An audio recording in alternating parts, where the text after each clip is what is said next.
Hey everybody, it's me, Kyle, and I'm sure every Vietnamese person loves fish sauce. Well, today I have somebody who knows a little bit about fish sauce. This is Danny, and he owns Sung Fish Sauce, and you might have seen some of his bottles at your local grocery stores. And so today we're gonna just discuss the fish sauce life, and also we'll get to know a little bit about Danny as well. So welcome, Danny. Thank you for joining us today. Yeah, definitely. Thank you, Kaya, for having me on. It's good to see you every 6 months to a year. So, Uh, that introduction was a little bit stiff, but Danny and I actually have met before, and we've known each other in the past. But how did you know me? Like, how did you find me? Because I think we connected because you just sent me a DM one day, right? yeah, I saw you were doing the rice video from about Axel in Switzerland. So I thought that was really cool that you're shining a spotlight on younger generation Vietnamese entrepreneurs that are, well, at least why it stood out to me because he's in the food and beverage industry. So I just thought it was really cool what he was doing. He wanted to highlight quality premium products from Vietnam and showcase it to the rest of the world, especially in Europe. And so I actually reached out to you and him, and it's crazy, right? With the advent of social media and internet and whatnot, we were able to connect. Well, I connected with Axel in Paris, and I connected with you, uh, meaning meeting person to person. I think it was in Saigon, right? Yeah, yeah, recently too. But prior to that, we've been uh, chatting back and forth on and off for like a year or two prior to that. So yeah, it's great, and I always uh, appreciate entrepreneurs like yourselves. So you and Axel both, and that's why I felt that it was such a great connection that you guys were able to meet. And I love bringing people together like that. But Danny's always been a fan. I mean, he's seen a lot of videos, and again, I appreciate that as well. But I would say Danny is a true fan of the channel. I mean, are you? Yeah, yeah, yeah, yeah. I really enjoy watching you, on YouTube a while back, and Yeah, not obviously, anymore. Not anymore recently, but a while back. Yeah, the golden yeah, years. and, and obviously we had a lot of similarities. I had moved back to Vietnam as well. I think I might have been there before you or after you, or maybe around the same time. I'm not sure, but that really resonated a lot with me. Some of the, how should I say, the life and the ordeal that people don't see as an expat, right? They just think that living in Saigon is just one big party. mm, right, right, right. Sometimes it is. Sometimes it really is. Yeah, But we'll we'll get there. We'll get there. Let's backtrack a little bit. Let's take the listeners on a journey. How did Danny Tran become uh, the owner of Sun Fish Sauce? So let's go all the way back. Tell me about your upbringing. Like, where are you from originally? yeah, so I grew up in Saigon. Both my parents lived on the same street. They lived in District 10. It's called Gu Sabak Hai, and it's basically an area back in the day where government officials and business people lived. And so it's a pretty well known area in Vietnam. Uh, and so that's where I grew up in. And then we came to America in 91, 92, and we were able to get here because my grandfather had, I believe he was the chief of police of Saigon, so he's pretty up there. And then he was also an ambassador for Vietnam back in the day, or a diplomat, I forgot. But long story short, we were very lucky to come here because my parents have already had me and my younger brother. And normally, when you get sponsored to come over, you can bring your kids, but they have to be under 18, right? Once the paperwork was done. And my parents was, obviously much older than 18. And then on top of that, if your kids have kids, then you can't bring them either. For some reason, I guess you can call it God's blessing. They allowed my parents to go with my grandfather as well as me and my younger brother to come. And so we landed in Orange County, California, Costa Mesa. My uncles on my mom's side had sponsored us, and so that's how I guess the journey started. And in typical FOB kid, my math was really good, so I was doing AP calculus in seventh grade, and I think in the beginning the Bolsa life got to me, and then I just got worse and worse and worse. I was a bad kid, and my parents moved me to Brea in Orange County, which I went from 99% Asian population to me being the 1% Asian population. So I guess that kind of saved me, from the Bolsa lifestyle, right? What is the Bolsa lifestyle? Well, it's just, getting into gangs and getting into trouble. Obviously, we didn't know if we're Vietnamese. At home, you're Vietnamese. In school, you're American. You get bullied. And so what do you do, right? So you grew up during the period where gangs and all that were prevalent this is like the mid 90s, right? Or early 90s or something like that? Yeah, early 90s. I would say late 80s to late 90s and early 2000. It was crazy, right? You would hear about people getting shot up at coffee shops. Lee Sandwich recently opened on Brookhurst in Westminster, and they got a welcome by getting all their window tags by bullets, so. Oh, really? I didn't know that. That happened? Yeah, it was a crazy time. Wow. But yeah, back in the day, if you try to skateboard or wear, skater shoes, you would get clowned on for being whitewashed, right? And it's so funny looking back at it now, but all the young kids, they pretty much, don't really grow up like that anymore, right? So I guess it's a good thing. Was this during the period when like Bolsa Grande High School was like known as this rough school full of Viet gangs and stuff like that? Yeah, probably. I didn't go to Bolsa, Costa Mesa High School. It wasn't as bad, but then it was actually 7 to 12. So you were hanging out with the older bad kids real quick. You didn't have to wait till you were in high school. Oh. I mean, most of us were in high school. Oh, I see. So for some reason, Costa Mesa High School was 7 to 12. Yeah. And then, it was Orange Coast College is right across the street. And, yeah. So what happens after that? Yeah, so, like all good Asian kid, I went to, I didn't want to be a lawyer, a doctor, or pharmacist, and the next one was engineering, right? So I went to Cal Poly Pomona for engineering. I couldn't hack it. I think moving from high school to college, for people like me that relied on just being smart and not really hardworking, you couldn't really pull those aces on the exams like you can in high school, right? And so, after the first semester, I was like, man, this is, engineering's not for me. And I've always had, I guess I've always had business blood in me. My dad's side has, his grandfather was a big businessman in Vietnam.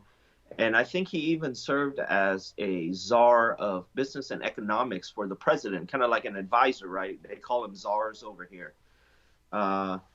So, I was always selling and buying stuff since high school, right? Like I was into cars like all the other Asian kids, and your job only makes so much money working at the swap meet on the weekends.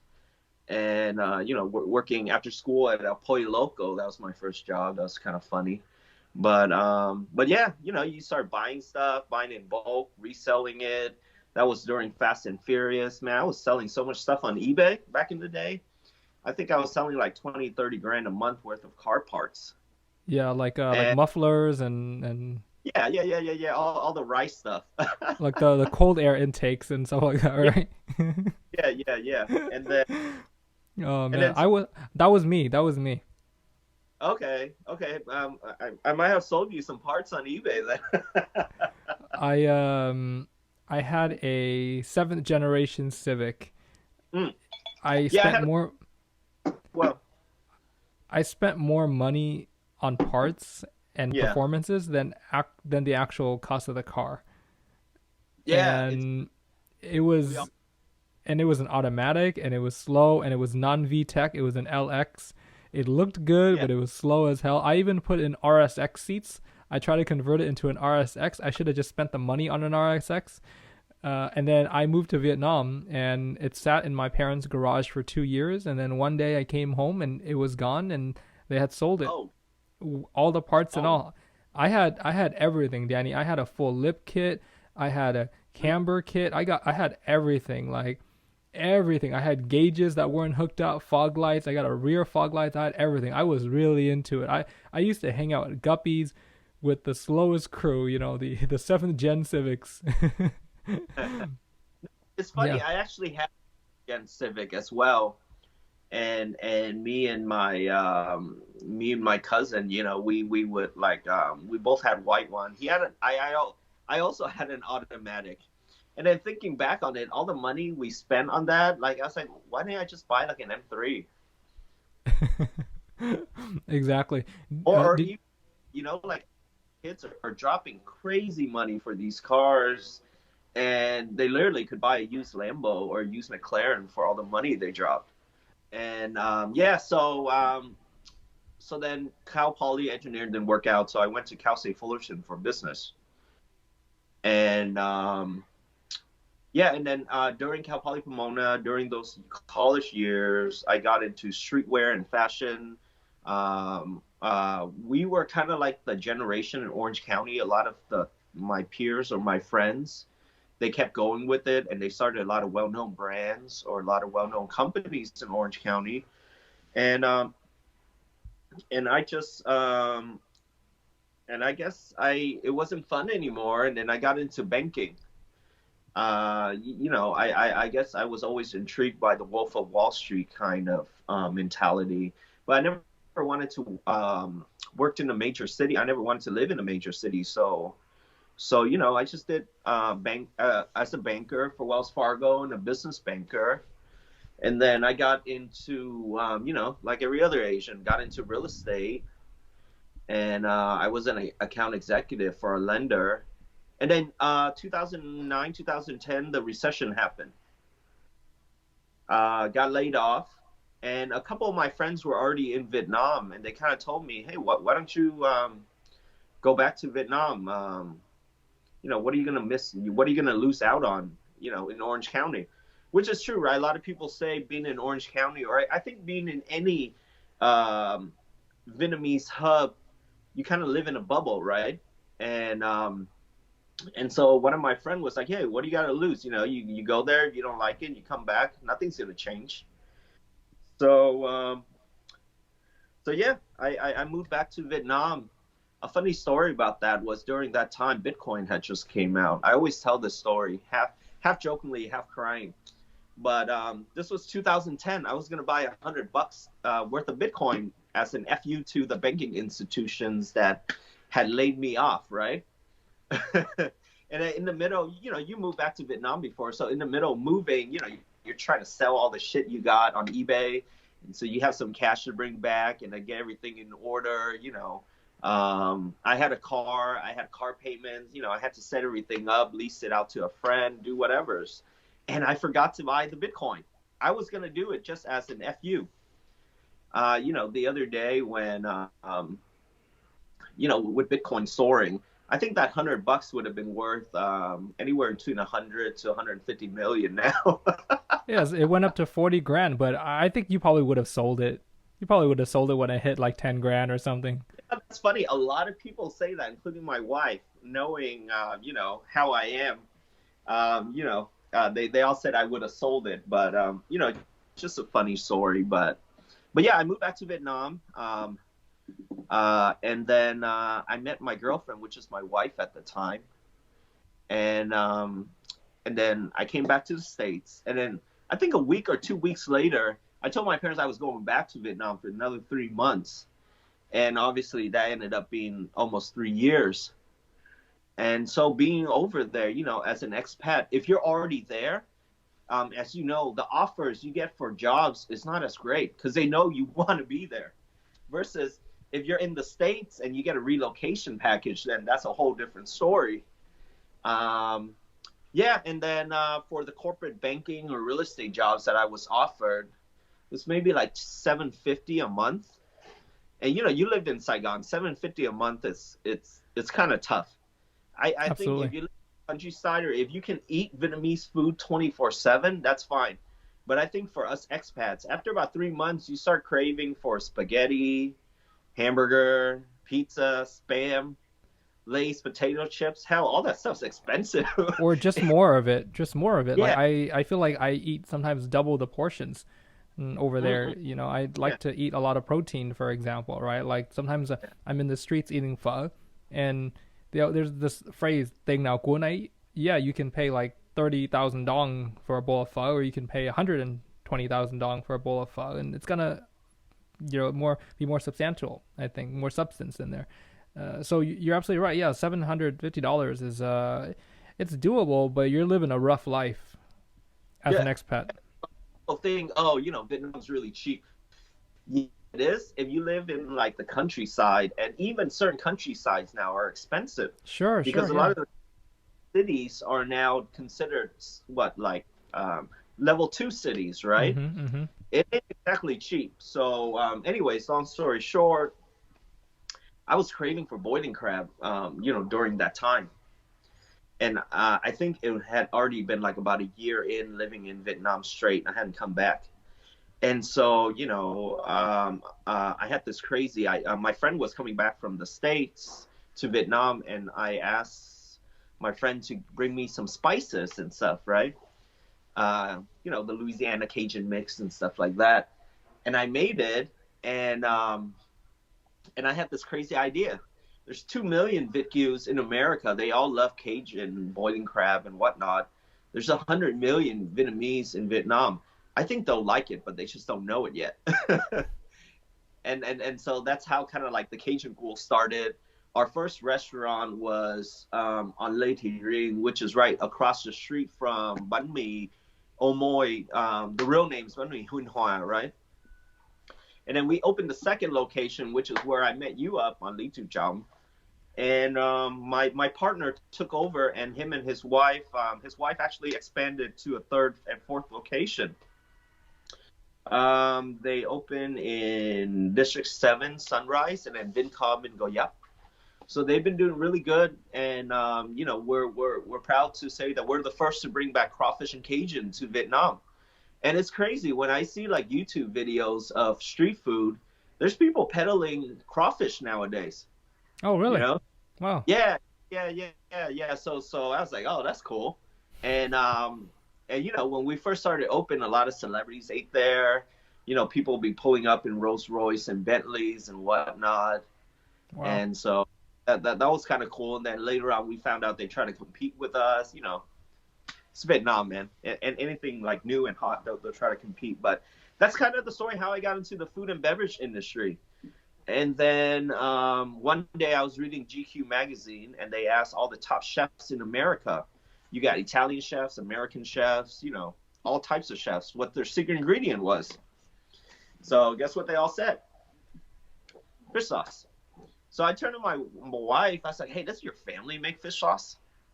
And then she's like, "Yeah." So and the more I learned about her family and her family business and how fish sauce is made, commercial versus real fish sauce, I thought that this was a great story, a lot of history, heritage, and culture, and that made me want to bring the product outside of Vietnam and get it on the shelves.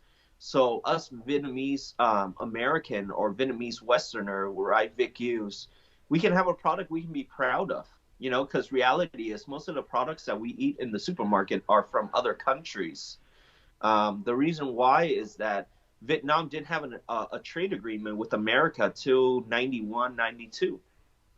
And so before that, a lot of other countries, Thailand and China, made Vietnamese products for us to eat.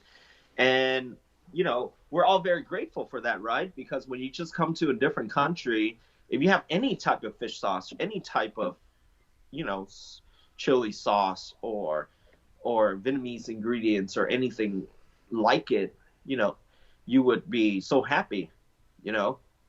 I mean, it's very similar to that one guy you did a YouTube video on where he landed in Africa, and I'm sure ingredients are very very hard to come by. So anything that is very closely related to it, it's already you've hit the lottery, right? So so yeah, that's basically how I got into the fish sauce business.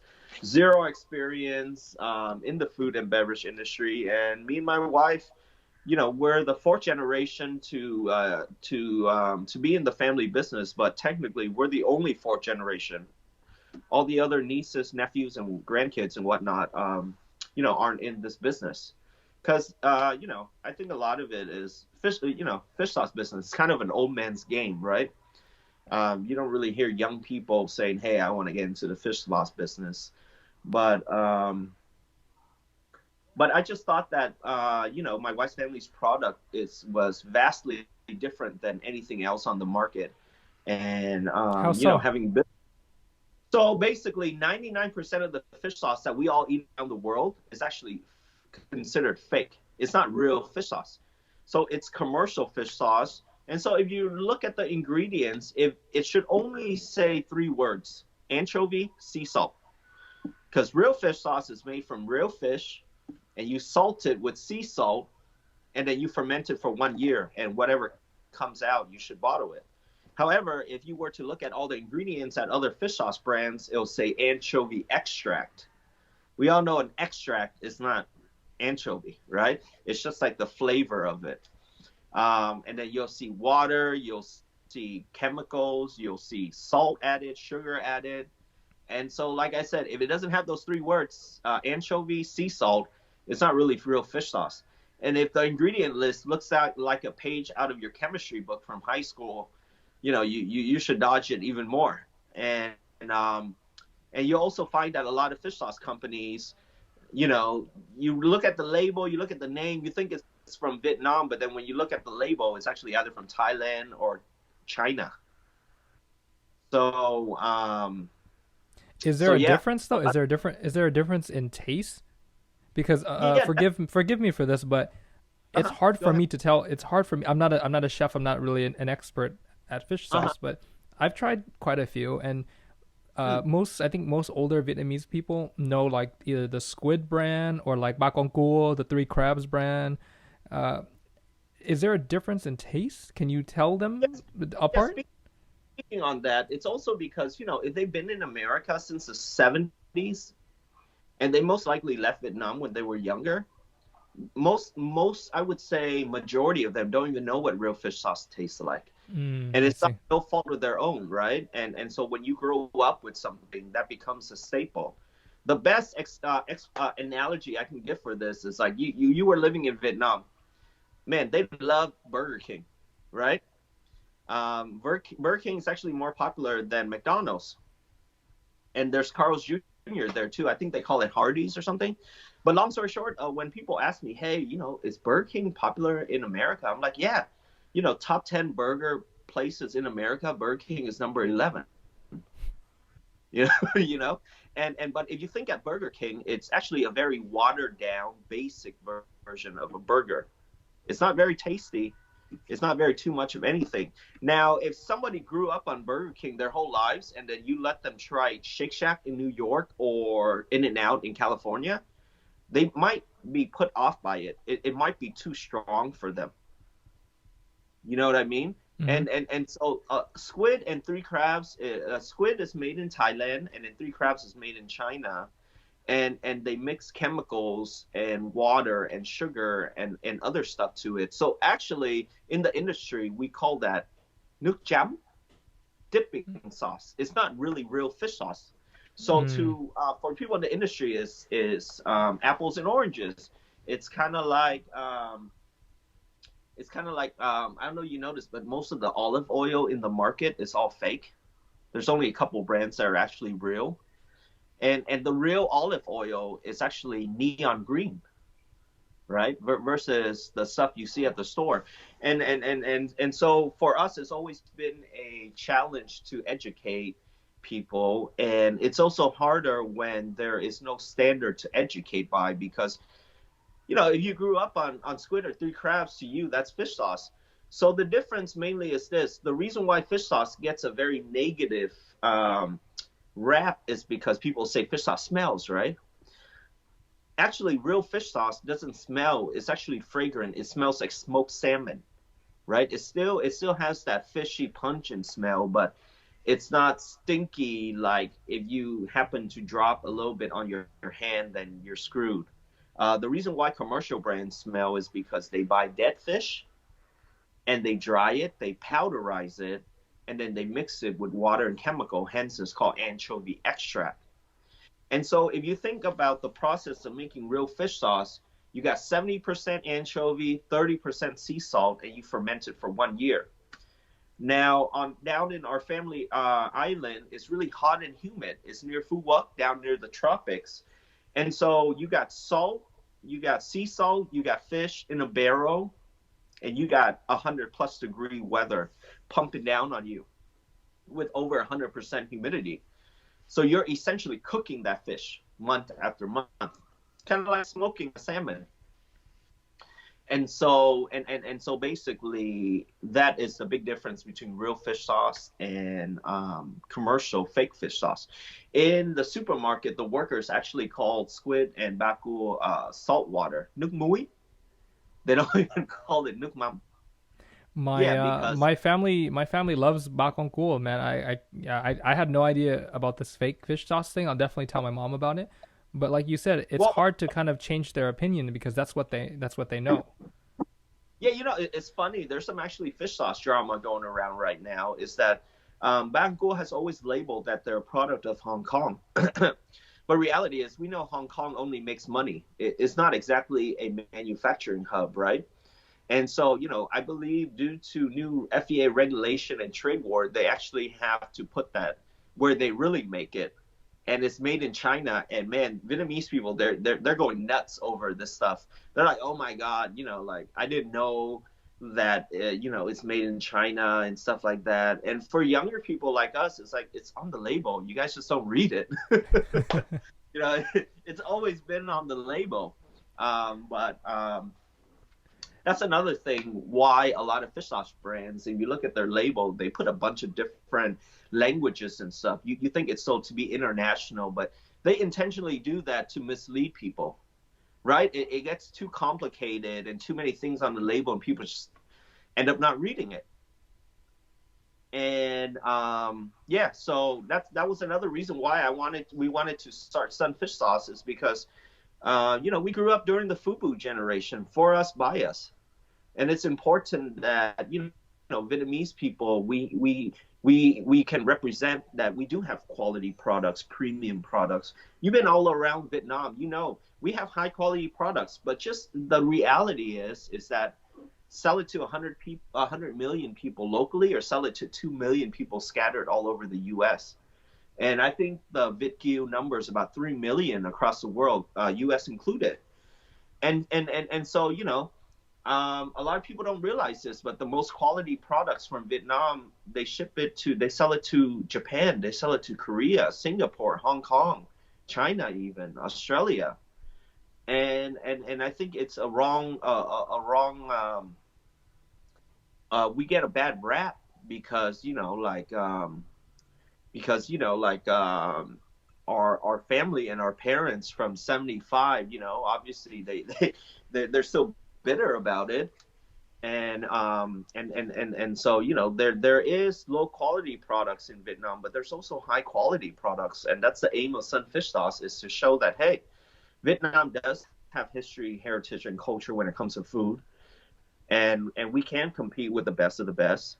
And Sunfish Sauce is one of the brands that will show that. We're the only fish sauce brand that have won international gold medals in fish sauce. I'm sure that's a surprise to you because I'm sure firstly, people are like, there's fish sauce competition, but fish sauce is $1 billion industry in Asia. And so And so it was quite interesting for us to say, hey, like all these commercial brands that Vietnamese people are eating, we're getting the bad end of the stick, and if we demand it and we support it, then we can get the high quality products.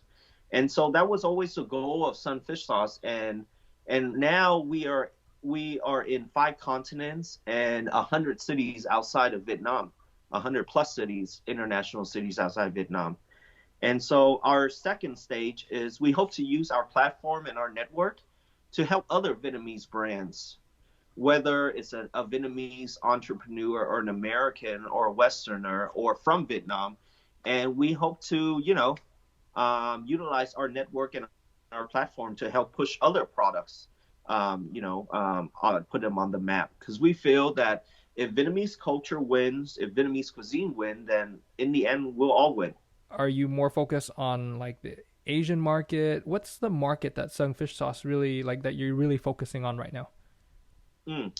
So first off, it's actually once you look into it, it's actually not just Southeast Asia that has fish sauce. China, Korea, Japan actually all have their own fish sauce, and they use a lot.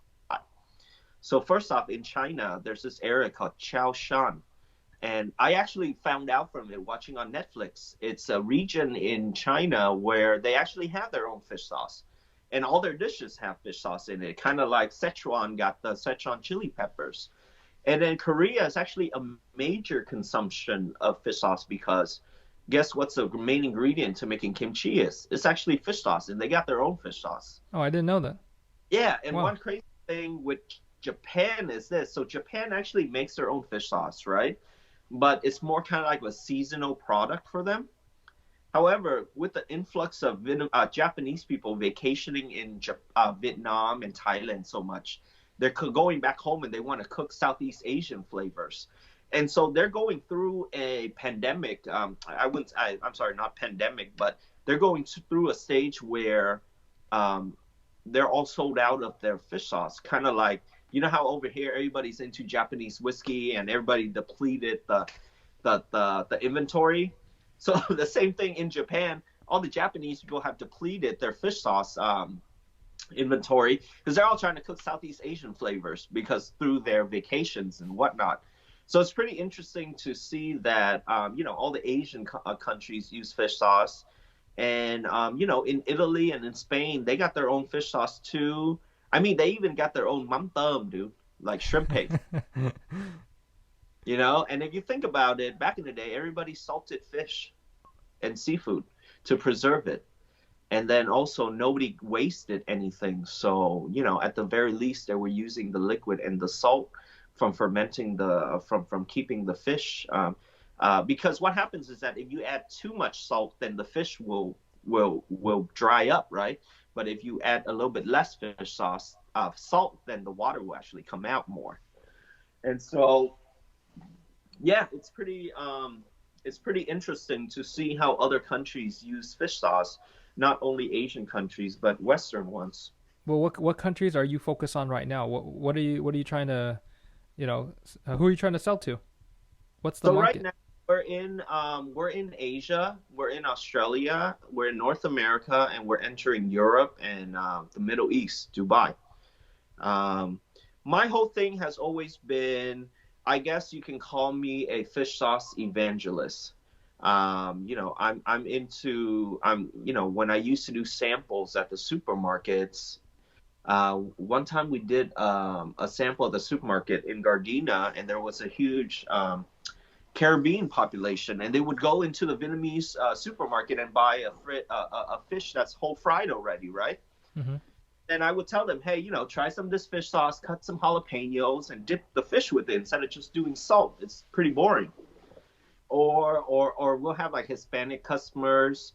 I'll tell them instead of using salt in their salsa or using salt in their menudo, pozole, use a little bit of fish sauce. And they actually been doing it on their own because there's actually a lot of Hispanic cooks that came from Vietnamese restaurants, and obviously they learned about fish sauce and or MSG or whatnot, and they're all implementing it into their own cooking, or if some of them ended up opening their own restaurants. So we see fish sauce as a universal product.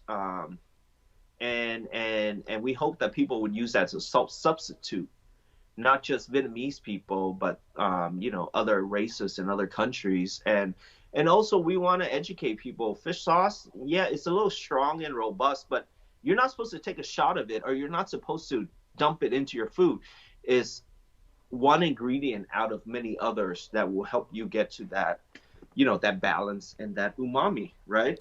I think when Asian we cook, it's either salty. We throw in some salt, some sugar, some lime, and some chili. And I feel that fish sauce will kind of bring all those flavors together. You told me earlier that you've been to 20, 30 different states, right? Let's talk about that because you work directly with all these Vietnamese restaurants, Mm. right? Tell me about that, and tell me how the pandemic has affected things. Yeah, we started the restaurant program about a year ago, and our aim was basically all Vietnamese restaurant, whether it be modern or old school, they all use squid, three crabs, sriracha, three ladies brands, like all the big brands, right? But reality is they're not getting any support from these brands. They don't know who the owner is. There isn't any support. And when I see the younger generation opening Vietnamese restaurants, they would have Hennessy come by. They would have Heineken come by. They would have a rep from a salmon fishery come by. And I was like, why isn't any Asian brand backing anybody up, you know? And so we started the restaurant program. Basically, our fish sauce is premium. We're actually one of the most expensive on the market. And we wanted to do a restaurant program where we can bring the price down to commercial pricing. And so in doing that, that really gave us an opportunity to work with Vietnamese restaurants, especially the newcomers, the new generation that come from Michelin background, James Beard background, top 50 restaurant in the world background. And they can make so much money cooking French, Italian, or American, but they chose their own blood to cook Vietnamese. And so, at first I was a little bit unsure about it because, right off the bat, you just think, oh, they're just throwing high end ingredients to charge you a $30 bowl pho or $20 bowl pho or whatnot. But it's been quite an eye opener where I would say the Vietnamese food they're cooking is actually more authentic than a lot of the Bosa restaurants or other restaurants in Little Saigon area. Here's why. Um, I think a lot of the food that we eat in America at all the old school spot, nothing wrong with it. It's good. Good food is good food, right? But it's actually pre 75 food. I think after you living in Saigon, you kind of realize, oh, the bún bún thịt nướng chả giò that you eat in Saigon is so much different than the one that you eat in Bosa your whole life, Yeah, right? many dishes are like that. Yeah. Yeah, yeah, and it's because Vietnamese food is ever evolving, is ever changing. Whatever becomes a trend gets on the plate. Kind of like I think I think a lot of people is like, don't touch my pho, don't touch my banh mi, don't touch my heo wei, right?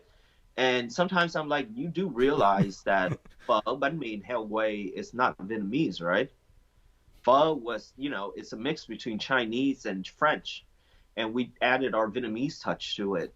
Banh mi is French and Vietnamese, and heo wei is straight up Chinese. But it's funny to see a lot of people. It's like kind of like they're so anti fusion. They call it fusion, watered down Vietnamese food. But I'm like, you do know your favorite dishes. That's exactly what it was called. So, if we don't want I'm okay with people that like to eat the same boring stuff day in and day out. Nothing wrong with that, but don't knock on other people for pushing it forward. And I think that's what a lot of the young chefs are doing. And there's also this always debate, oh, why is a bowl of pho worth $6 to $8 when a bowl of, spaghetti is worth, 15 to 20? And I think the reality is that these younger chefs, they're using higher ingredients, they're using more authentic ingredients, or they're using premium ingredients.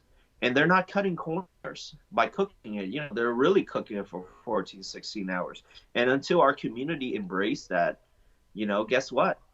We're always going to have, uh, below average food, you know, and so it goes back to what I mentioned is that, us as a VitQ community, we can have good food, we can have high quality products. We just have to demand it, and we just have to pay for it. Or else, guess what? It's okay because the local Vietnamese will get it, and the Japanese will get it, and the Koreans will get it, because that's where all the good food is going. I mean, one of the best tunas in the world is actually considered to be in Minchung. Okay, and guess where all that fish goes? It goes straight to Japan. And so a lot of times I feel like we can't have good things as a community, as a VitQ people, is because we don't want it, we don't care for it. And I mean, it's sad to say, but sometimes we even bash on it.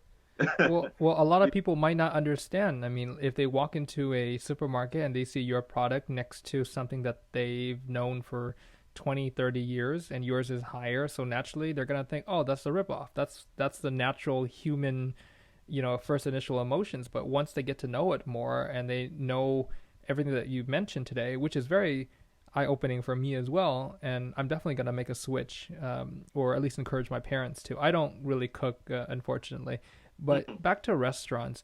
You Uh-huh. mentioned that in all the major cities you've been to, there's always Vietnamese restaurants there. Yeah, yeah, and what's crazy is all the major cities. There's actually a new wave of Vietnamese restaurant, was considered modern Vietnamese, right? And they're actually getting on the Michelin Guide. They're getting recognition from James Beard. So we all know Michelin Guide, and then James Beard is kind of like winning an Oscars for food. And so it's great to see Vietnamese food finally getting their limelight and their recognition. And it's also great to see that you're walking into a nice restaurant, you get high quality products, like there's a story behind each dish. The service is great, the alcohol program is pairs very well, and so it's great to see them stepping up. Kind of like, I don't know if you remember, before Lee sandwiches came out in Bosa, nobody got in line in Bosa. All the banh mi shop, it was like a free for all, right? You felt like you were in Vietnam. But then when Lee sandwiches first opened up in Westminster, they had a ticket system. People were getting in line, and so they really elevated the banh mi game. Kind of like when Wang He first opened up. Wang He, Yes, yes. yeah, their original location, it was, they made the restaurant look nice, right? It didn't look like a four season restaurant, meaning a four season restaurant, meaning when you walk in, you still see Christmas decoration, you see that decoration, and you'll either see a Buddha or baby Jesus, right, all year long. so, so yeah, a lot of the younger restaurants are doing it, and it's really sad to see because Vietnamese cuisine is actually we're getting our time in America at the last few years, and a lot of them were slated for grand openings and really putting themselves on the map this year, and obviously COVID happened. You know, a lot of restaurants died out, um, and I just look at it as, hey, we in our culture, in our Vietnamese culture, we have this thing where we're hyper competitive, and we like to slash prices. And I don't think that's the right way to do business, because if you're slashing prices, then you're going to have to cut corners on your food, right? And so what happens is that inevitably the diner loses, because the diner will choose the cheapest pho, but then is it really pho they're eating now? Because if you're selling it for $5-6, are they really cooking it from bones or bouillon, right? Like, It's called đồng hương giết đồng hương. yeah, exactly. And um and so I also kind of feel like the pandemic is kind of like a great wave where they're washing away all the shitty restaurants that shouldn't be open, that shouldn't be representing Vietnamese food, and they deserve to close because all they're looking to do is open next door to someone that's worked hard their whole life, and try to cook something similar and slashing the price in half. You Mm, know, I mm. think this is the great equalizer that has come for not just Vietnamese restaurant, but all of the restaurants in general. Because I feel like if they are really good and they're really conscious about making good food, they will have a customer base. But if they're just there to copy somebody else and sell it for half the price, I don't really feel like they're real people that has a passion for food and cuisine, you know. Um, But that and also it's true, directly right? You affects, see, but that directly affects you because you're selling yeah, the fish sauce, right? yeah. And so Well, yes and no.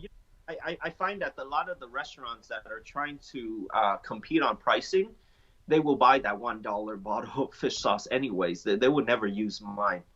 Um, you know, speaking on that a little bit, you know, you mentioned a lot of Vietnamese people, they just buy what they're used to. But I would say, you know, now that we are making money and we know how to read English, we should take advantage of that because whatever we eat daily, it should be natural because there is literally, I see that there's literally a connection between low quality food and cancer rates. You know, you see it in our community, Vietnam and in America. We know so many people in our family that have cancer. And I would say it's from the food we eat, you know, because we're all chasing for 50 cents to a dollar. We want to buy a whole week's worth of grocery for 20 bucks. But the problem with that is that what are we putting in our bodies? And reality is cancer is a lot more expensive than you know going buying quality products. As you know, you switch over to a more organic and wholesome diet. Yes, it's more expensive, but we all know, you know, medical bills and doctor bills are a lot more expensive. well, I wouldn't say my food is organic, but I it's see. definitely but it's better. It's better than it used to be. Like I just stopped eating all the processed junk. Like I told myself that I'm not gonna unless it's an emergency. I'm not gonna eat anything from a box anymore. I'm trying Yeah. not to eat any processed food. You know, doing the paleo keto thing, and I'm feeling a lot better. People have commented that I've lost weight. Oh, good. And I feel a lot better. I did just cheat before coming on here, though. I had a moon cake. Couldn't say no to my cousin's banchung to. No, But I, I think you don't have to eat healthy 24/7. You know, everybody should have their vices. It's okay to eat bad food once in a while. That's not going to kill you. But if you're eating chemical stuff day in and day out after 10, 20, 30, 40 years, it will. And I have so many relatives that are dead from cancer, you know, well, and cancer is directly related to a lot of it is processed foods. let's go back to the pandemic here. Um, Huh. Restaurants are closing. I mean, if you go Yeah. to downtown LA, everything is boarded up. All right. How has that affected your business? You know what? We lost 50% of our business overnight when the first shutdown happened back in March. And then so the last year we just been busy trying to see how we can support our customers. And then also we had an opportunity. I think I met you at one of the events to give back to our community. So what we did was that you know 1975 was always been a negative connotation, and so Viet from Recess Room and Tam from Nailing It for America, you know, they wanted to make something positive from that. So you know I reached out to them and they asked me if I can put up 1,975 cases of fish sauce. And so, you know, this year we were able to donate about $50,000 worth of fish sauce to communities all over the U.S. Restaurants, communities, you know, charities and whatnot. But yeah, you know, this whole pandemic is not just yeah, America is having its limelight as what the most deaths and whatnot. But if you're looking at other countries, they're just hurting just as bad. You know, everybody's shut down.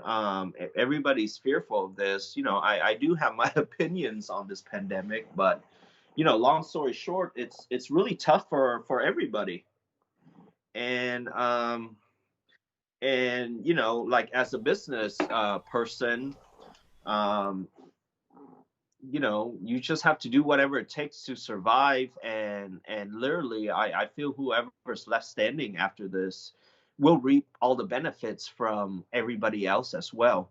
A lot of people spoke about this as like the world economic reset. And in a lot of ways, I feel like our life has been reset. It's never going to be the same anymore. Travel's not going to be the same. Meetings not going to be the same. Work is not going to be the same. I think this pandemic has definitely pushed us towards uh, the new future. The other day I was seeing a bunch of ads about full face masks. The clear shield one, and that reminded me, man, this looks like out of some shit I watched from in anime, right? Like anime in the future, where everybody can't be breathing outside, because it's so dangerous and stuff like that. Can you kind of walk me through the process of this? Because we're talking about quality fish sauce and different degrees and all that. But can you walk me through the actual stages? Is it an exact science, or do you just throw a bunch of anchovies in there?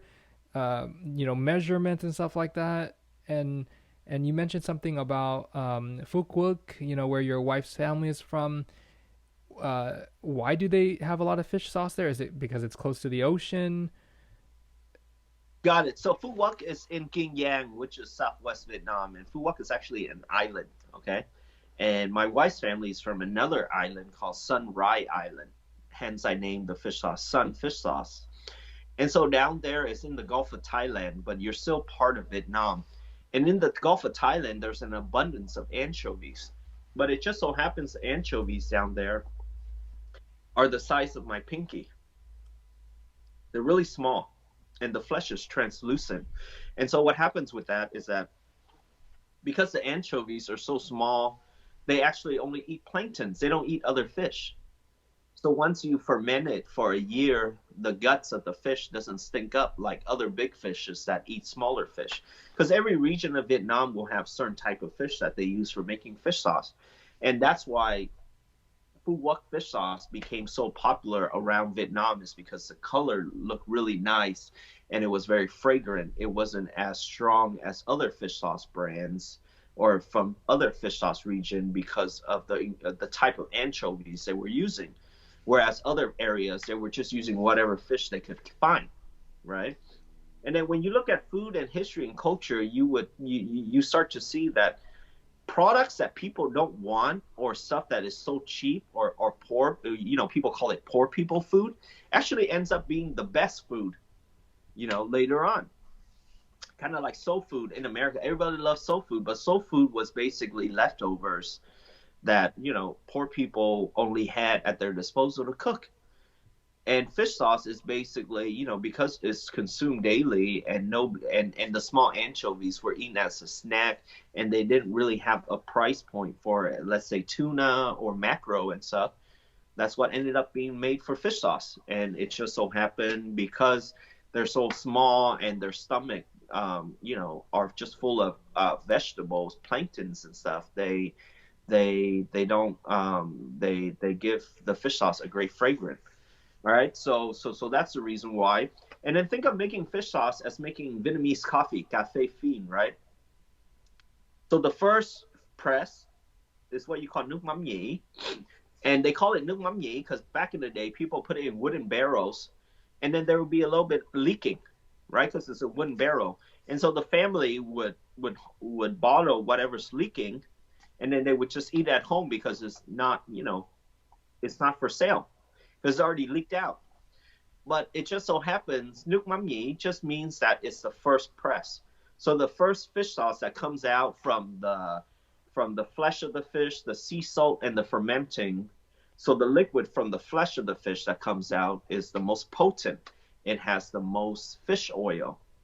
And so that's considered the first press. And then what we do is we pour seawater into the barrel, and we got a second press, third press, fourth press, so on and so forth. Wait, by press you mean like actually pressing on it?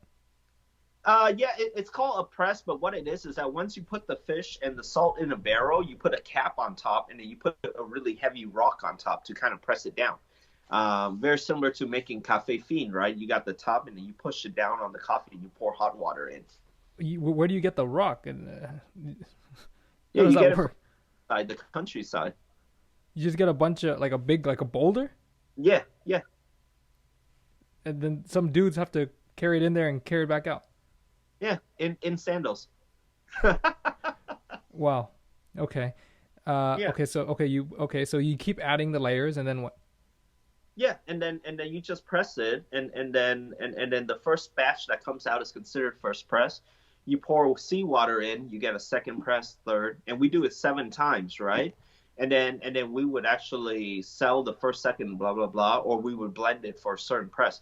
Very similar to whiskey making or wine making. It's actually the same thing, or olive oil making. So guess what happens after the 7 press when you got like barely anything left, just salt and leftover fish guts and meats and stuff. So actually, that's what gets sold to commercial fish sauce brands, Hmm. I and see. they The dry it, byproduct of that. and that's why they call it extract. And by I that see. time, it's nothing left. I mean, it's kind of like if you make cafe feed and you pour hot water through like two, three, four, five, six, 7 times, whatever left, and then you try to sell it and people try to make coffee out of it.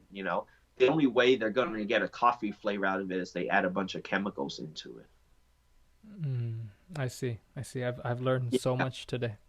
It's changed my life really. Man, I can't wait to tell my mom all these things. I don't know if she's gonna believe me, but I Did you can't give wait to. that I gave you? I did. Yeah, yeah, yeah. They were really. I mean, I didn't keep it. I gave it to them, but I didn't really hear. I think my mom gave some away too, like in smaller Yeah. bottles to her friends. But let me ask her Yeah. The thing later on. about sauce is that a lot of Vietnamese people will say, "Oh, it's a little salty," right? Well, going back to what I was saying, the commercial brands, it's actually watered down. Mm, So using real fish sauce a little bit goes a long way. So I mm, would say, hey, yes, our fish sauce is a little bit more expensive in the supermarket versus the other brands, but you're getting more bang for the buck, and it's quality over quantity. So instead of using 1 teaspoon of commercial brand, you only need half a teaspoon or a third a teaspoon of mine. So I would say, that's why a lot of the restaurants they use our fish sauce is because quality over quantity. And if you're using less of it, it actually ends up being the same price or cheaper, and you're getting a great product. And I feel like that is something I want to get across to our people. Quality over quantity. And a little bit goes a long way. And I think it's time that we deserve high quality products for ourselves. but with the disadvantage of having to educate people, or Mm. perhaps you know um, re-educate them about fish sauce. How do you get customers? Like, what's your business model? Even like before COVID, like how do you attract new people? What's some strategies that you can share with us? Reality is in the food and beverage industry, and for fish sauce, we're considered a commodity product. And reality is any commodity product, it takes at least 10 years to gain customer. And so what I recommend is this. I think education is the most. I try telling customer, hey, forget my brand, just read the ingredients. Going back to what I was saying earlier. And then what we also try to do is that we try to do a lot of sampling at the supermarket, because that will give us time to talk to the customer and show them the difference or explain things to them. And reality is there's no way around it. Being in the food game is very slow, and it takes a lot of hard work. We've been internationally for about 5 years. We still got another 5 years to go before we're considered established. You know, so I would say anybody that wants to get into the food game or food and beverage game, whether it be restaurant or sauce or whatnot, it's definitely you should plan for being in the long haul. It's not like other businesses where you see in tech or online shop or a brand going viral and making millions overnight. That's definitely not the case for a commodity business. However, in a food and beverage industry and being in a commodity business, once you obtain those customers, you have them for life, right? Like you said, our parents growing up, they only know about squid and three crab and sriracha. That's all they buy, period. It's really hard to get them to switch. But for us, we feel the younger generation, people my age and your age, are more open to natural products, healthy products. And if you read the label and you can understand what those ingredients are, you are more likely to buy it now. And you're actually reading the company, where it's made from, the ingredients, and some justice warriors actually go farther than that and see if there's child labor and stuff like that. And so that is the new generation that we hope that will help us share this with their parents and their grandparents. So where can people find your fish sauce? In So our Americans, for example. Yeah, so our fish sauce is in most major Asian supermarkets around the U.S. We're also online. We're also on. We also have a what's it called? We also sell direct. And so, if you guys can, I would love some more followers on Sunfish Sauce Instagram, which is SonFishSauce. And yeah, hopefully also, after this podcast, Kyle will give me a follow as well. He I don't follow you. no, no, no, no. Oh, I'm sorry. I'm really bad at following Instagram. I'm really Yeah, you sorry about that. follow you don't follow people you don't know. That's what you told me a year ago at my old restaurant. And I never followed you, and I still haven't No, followed you. this is exactly why I went on this podcast, so I can get a follower from you. Okay. Well, all of Danny's social media will be listed down in the description below for anybody who's interested. Um, in the end, though, when people think of fish sauce and sung fish sauce, especially sung fish sauce, Mm. what do you want them to think when they think of your brand? Well, first off, going back to what you were saying, if anybody wanted to have questions or want to know about the food game, the fish sauce game, the sauce game, or even just import export, feel free to reach out to me, on Instagram, and I will share with you whatever I know. Because 5 years ago, when me and my wife started this, we didn't know anything, and we didn't have a lot of people to help us, and we made a lot of mistakes. So any of Kyle's listeners, just have random question about some business ideas, like I said, the best I can do is share with you the mistakes I made, right? So we've been very proud of the fact that we can say that Sunfish Sauce services Michelin restaurants, James Beard winners, Asia's top 50. We're in 90% of the Las Vegas casinos. So when we tell people that, they're like, wow, I didn't know that fish sauce was that popular. And so that is what I want people to know and understand, is that, hey, there's a lot of great Vietnamese products out there, and they're having their reach, just like truffles, just like olive oil, just like Bordeaux wine. And I hope that this would open the doors for people to see and try to discover other specialty products from different regions of Vietnam, because it's out there. I'm sure you travel all over Vietnam. Your sim bánh chè is way better than young coconuts from other regions of Vietnam, or so on and so forth. And so we hope that we can be a catalyst for gastro diplomacy. So basically, we hope that people see fish sauce as more of a low end quality product, and as a premium product that's similar to winemaking or olive oil making, would make them want to, discover Vietnam more, Vietnamese culture, Vietnamese cuisine, and, of course, enjoy Vietnamese food, because we know, everything Vietnamese people cook with, fish sauce is in it. So. Well, thank you, Danny, for educating us on this, especially educating me on this. So, if anybody is interested, feel free to contact Danny. All the links will be provided down below. And if there's anybody who you would like to see, if you would like to be on here and have a chat with me as well, please let me know. Feel free to email me and all that.